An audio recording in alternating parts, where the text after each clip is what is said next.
નમસ્કાર મિત્રો, સ્વાગત કરું છું તમારું ફરી એક વખત ગુજરાતી ટીપ ચેનલની અંદર। તો દોસ્તો, સ્પર્ધાત્મક પરીક્ષાઓની અંદર પૂછાતા ધોરણ 5 થી 10 સામાન્ય વિજ્ઞાનના પાઠ્યપુસ્તક આધારિત પ્રશ્નો અને તેના જવાબની સિરીઝની અંદર આપણે ભાગ 11 જોઈ રહ્યા છીએ।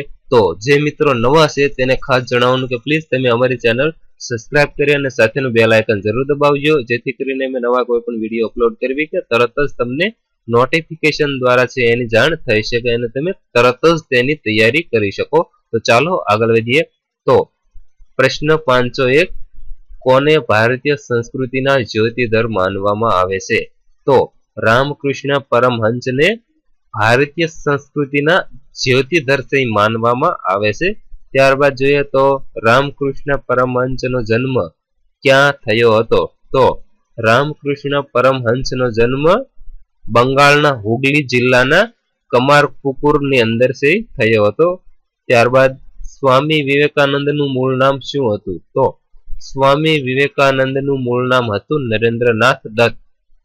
ત્યારબાદ સ્વામી વિવેકાનંદ એટલે કે નરેન્દ્રનાથ દત્તે કોને પોતાના ગુરુ માન્યા હતા? તો સ્વામી વિવેકાનંદે રામકૃષ્ણ પરમહંસને છે પોતાના ગુરુ તરીકે માન્યા હતા। ત્યારબાદ 1893 યુનાઇટેડ સ્ટેટ્સના શિકાગોમાં ભરાયેલી વિશ્વ ધર્મ પરિષદની અંદર કોણે હાજરી આપી હતી? તો 1893 યુનાઇટેડ સ્ટેટ્સના શિકાગોની અંદર ભરાયેલી વિશ્વ ધર્મ પરિષદની અંદર સ્વામી વિવેકાનંદે પોતાની હાજરી આપી હતી। ત્યારબાદ જોઈએ તો ઉઠો જાગો અને ધ્યેય પ્રાપ્તિ સુધી મંડ્યા રહોનું સૂત્ર કોણે આપ્યું હતું? તો ઉઠો જાગો અને ધ્યેય પ્રાપ્તિ સુધી મંડ્યા રહોનું સૂત્ર છે સ્વામી વિવેકાનંદે આપ્યું હતું। ત્યારબાદ જોઈએ તો રામકૃષ્ણ મિશન મઠની સ્થાપના કોણે અને ક્યારે કરી હતી? તો રામકૃષ્ણ મિશન મઠની સ્થાપના ઈસવીસન 1897 બુલેરોની અંદર છે સ્વામી વિવેકાનંદે કરી હતી। ત્યારબાદ જોઈએ તો ઇસ્લામ ધર્મ અને સંસ્કૃતિને મજબૂત અને શુદ્ધ કરવા કયું આંદોલન ચલાવવામાં આવ્યું હતું? તો ઇસ્લામ ધર્મ અને સંસ્કૃતિને મજબૂત અને શુદ્ધ કરવા માટે વહાબી આંદોલન ચલાવવામાં આવ્યું હતું। ત્યારબાદ જોઈએ તો ઈસવીસન 1870 તહજીબ ઉલ અખબાર સામાયિકની શરૂઆત કોણે કરી હતી? તો ઈસવીસન 1870 તહજીબ ઉલ અખબારની આ જે સામાયિક છે એની શરૂઆત સર સૈયદ અહમદ ખાને શરૂ કરી હતી। ત્યારબાદ જોઈએ તો ગુરુદ્વારમાં પ્રવેશેલા દૂષણો દૂર કરવા શીખો દ્વારા કઈ સમિતિની રચના કરવામાં આવી હતી? તો ગુરુદ્વારમાં પ્રવેશેલા દૂષણોને દૂર કરવા માટે શીખો દ્વારા છે શિરોમણી ગુરુદ્વાર પ્રતિબંધક સમિતિની છે રચના કરવામાં આવી હતી। ત્યારબાદ જોઈએ તો લગ્ન માટે સંમતિ વય ઠરાવતો કાયદો ક્યારે ઘડાયો હતો? તો લગ્ન માટે સંમતિ વય ઠરાવતો કાયદો ઈસવીસન 1891 ની અંદર છે ઘડવામાં આવ્યો હતો। ત્યારબાદ જોઈએ તો સત્ય શોધક સમાજની સ્થાપના કોણે કરી હતી? તો સત્ય શોધક સમાજની સ્થાપના જ્યોતિબા ફૂલેએ કરી હતી। ત્યારબાદ છે ગાંધીજીએ સ્થાપેલા અખિલ હિન્દ હરિજન સંઘના મંત્રી તરીકે ગાંધીજીએ કોને નિમ્યા હતા? તો ગાંધીજીએ સ્થાપેલા અખિલ હિન્દ હરિજન સંઘના મંત્રી તરીકે ગાંધીજીએ ઠક્કર બાપાને છે નિમ્યા હતા અથવા તો તેની નિમણૂક કરવામાં આવી હતી। ત્યારબાદ જોઈએ તો પંચમહાલ ભીલ સેવા મંડળની સ્થાપના કોણે કરી હતી? તો પંચમહાલ ભીલ સેવા મંડળની સ્થાપના ઠક્કર બાપાએ કરી હતી। ત્યારબાદ નેક્સ્ટ, કયા અંગ્રેજના પ્રયત્નોથી ડિસેમ્બર 1885 કોંગ્રેસની સ્થાપના થઈ હતી? તો સર એલન એકેવિયમ હ્યુ આ અંગ્રેજના પ્રયત્નોથી ડિસેમ્બર 1885 કોંગ્રેસની સ્થાપના શરૂ થઈ હતી। ત્યારબાદ જોઈએ તો ભારતીય રાષ્ટ્રીય કોંગ્રેસની સ્થાપના ક્યાં કરવામાં આવી હતી? તો ભારતીય રાષ્ટ્રીય કોંગ્રેસની સ્થાપના મુંબઈમાં ગોકુળદાસ તેજપાલ સંસ્કૃત પાઠશાળાની અંદર સ્થાપના કરવામાં આવી હતી। ત્યારબાદ જોઈએ તો ભારતીય રાષ્ટ્રીય કોંગ્રેસની સ્થાપના ક્યારે કરવામાં આવી હતી? તો ભારતીય રાષ્ટ્રીય કોંગ્રેસની સ્થાપના 28 ડિસેમ્બર 1885 મુંબઈ ગોકુળદાસ તેજપાલ સંસ્કૃત પાઠશાળાની અંદર છે કરવામાં આવી હતી. ત્યારબાદ જોઈએ તો હિન્દી મહારાષ્ટ્ર સભા એટલે કે કોંગ્રેસના પ્રથમ અધિવેશનના પ્રમુખ કોણ હતા? તો હિન્દી મહારાષ્ટ્ર સભા એટલે કે કોંગ્રેસના પ્રથમ અધિવેશનના પ્રમુખ હતા વ્યોમેશચંદ્ર બેનર્જી. ત્યારબાદ જોઈએ તો કોંગ્રેસનું બીજું અધિવેશન ક્યારે અને ક્યાં ભરાયું હતું? તો કોંગ્રેસનું બીજું અધિવેશન ઈસવીસન 1886 કલકત્તાની અંદર છે ભરાયું હતું. તો તેવી જ રીતે કોંગ્રેસના બીજા અધિવેશનના પ્રમુખ કોણ હતા? તો કોંગ્રેસના બીજા અધિવેશનના પ્રમુખ હતા દાદાભાઈ નવરોજી. ત્યારબાદ જોઈએ તો કોંગ્રેસનું ત્રીજું અધિવેશન ક્યારે અને ક્યાં ભરાયું હતું? તો કોંગ્રેસનું ત્રીજું અધિવેશન ઈસવીસન 1887 ની અંદર મદ્રાસની અંદર છે ભરાયું હતું. તો તેવી જ રીતે તો કોંગ્રેસના આ ત્રીજા અધિવેશનના પ્રમુખ કોણ હતા? તો કોંગ્રેસના આ ત્રીજા અધિવેશનના પ્રમુખ હતા બદરુદ્દીન તૈયબજી. ત્યારબાદ જોઈએ તો બંગાળના ભાગલા કોણે અને ક્યારે કર્યા હતા અથવા તો પાડ્યા હતા? તો બંગાળના ભાગલા 1905 વાયસરોય કર્ઝને કર્યા હતા. ત્યારબાદ જોઈએ તો વંદે માતરમ ગીત કઈ નવલકથામાંથી લેવાયું છે? તો વંદે માતરમ ગીત આનંદ મઠ નવલકથાની અંદરથી લેવામાં આવ્યું છે. તો આ આનંદ મઠ નવલકથા કોના દ્વારા લખવામાં આવેલ છે? તો આનંદ મઠ નવલકથા બંકિમચંદ્ર ચટ્ટોપાધ્યાયના દ્વારા છે લખવામાં આવેલ છે.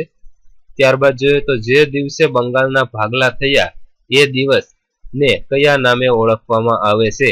તો જે દિવસે બંગાળના ભાગલા થયા હતા તો એ દિવસને શોક દિન તરીકે છે ઓળખવામાં આવે છે.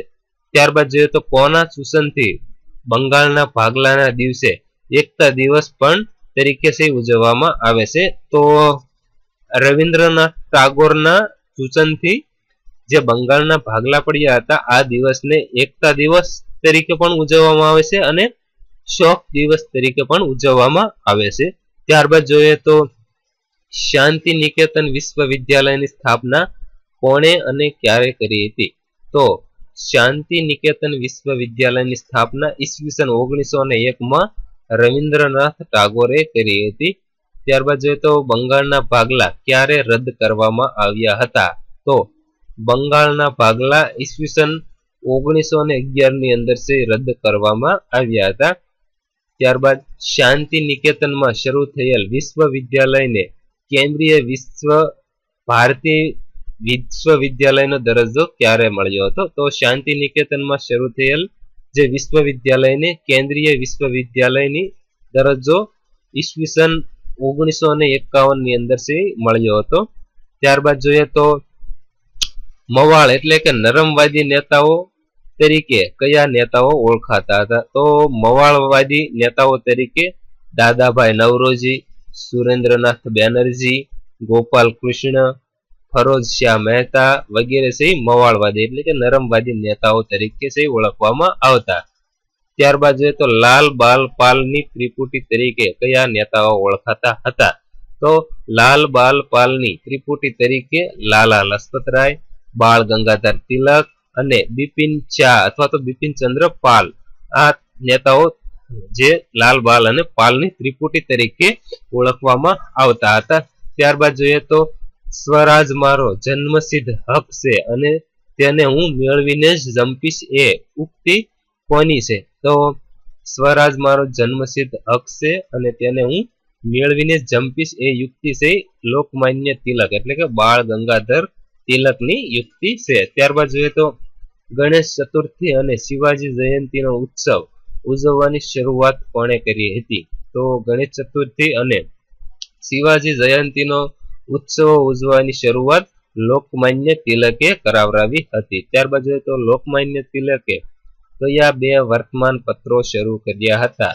તો લોકમાન્ય તિલકે મરાઠી ભાષામાં કેસરી અને અંગ્રેજી ભાષામાં મરાઠા આ બે વર્તમાન પત્રોની શરૂઆત કરી હતી. ત્યારબાદ જોઈએ તો શેરે પંજાબ તરીકે કોણ જાણીતા હતા? તો શેરે પંજાબ તરીકે લાલા લજપત રાય છે જાણીતા હતા. ત્યારબાદ જોઈએ તો લાલા લજપત રાયે કયા વર્તમાન પત્રો શરૂ કર્યા હતા?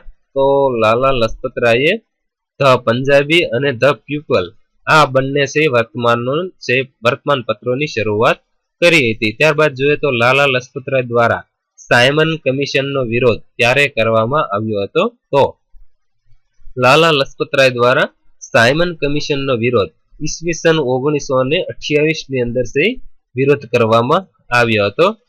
ત્યારબાદ જોઈએ તો મારા ઉપર કરેલા લાઠીના એક એક પ્રહાર બ્રિટિશ સામ્રાજ્યના કફનની ખાઈ બની રહી છે એવું કોણે કહ્યું હતું?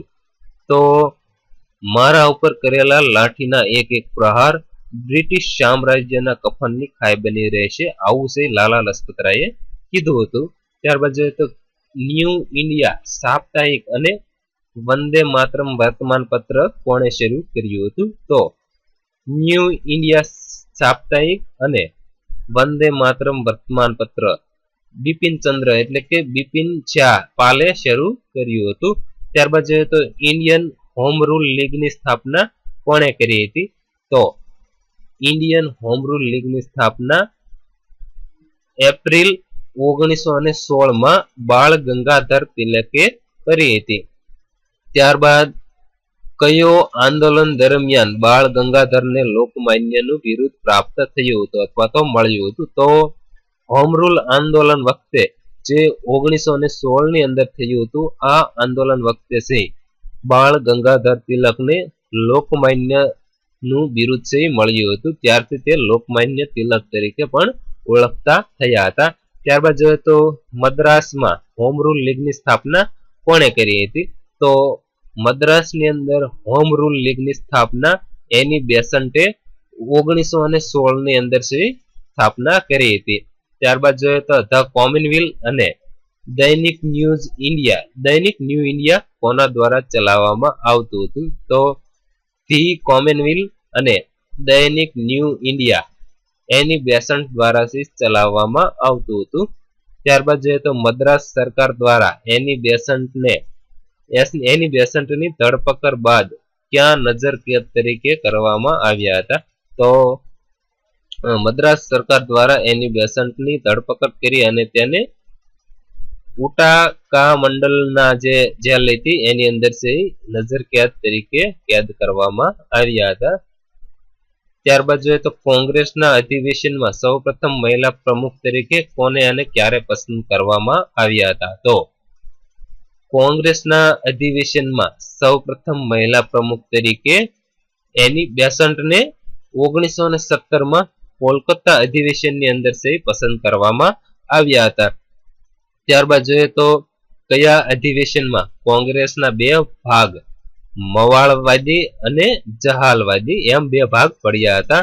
તો 1907 નું જે અધિવેશન સુરતની અંદર ભરાયું હતું તો આ અધિવેશનની અંદર કોંગ્રેસના બે ભાગલા પડ્યા હતા, એક મવાળવાદી અને એક જહાલવાદી. ત્યારબાદ જોઈએ તો લખનઉ કરાર 1916 માં કોની વચ્ચે થયો હતો? તો લખનઉ કરાર 1916 કોંગ્રેસ અને મુસ્લિમ લીગ વચ્ચે થયો હતો.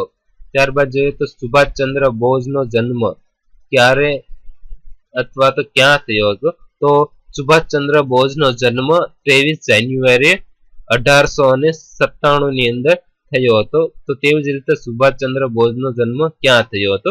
તો સુભાષચંદ્ર બોઝનો જન્મ 23 જાન્યુઆરી 1897 માં ઓરિસ્સાના કટકની અંદર થયો હતો. તો દોસ્તો આ હતા સામાન્ય વિજ્ઞાનના ધોરણ 5 થી 10 પાઠ્યપુસ્તક આધારિત પ્રશ્નો અને તેના જવાબ જે ટેટ 1, 2 અને ઘણી બધી પરીક્ષાઓની અંદર પૂછાતા હોય છે. તો દોસ્તો આવા જ વિડીયો જોવા માટે પ્લીઝ અમારી ચેનલ સબસ્ક્રાઇબ કરવાનું ન ભૂલતા અને વિડીયો પસંદ હોય તો એક લાઈક જરૂર કરો અને વિડીયોને વધારે શેર કરવા વિનંતી. ખૂબ ખૂબ આભાર.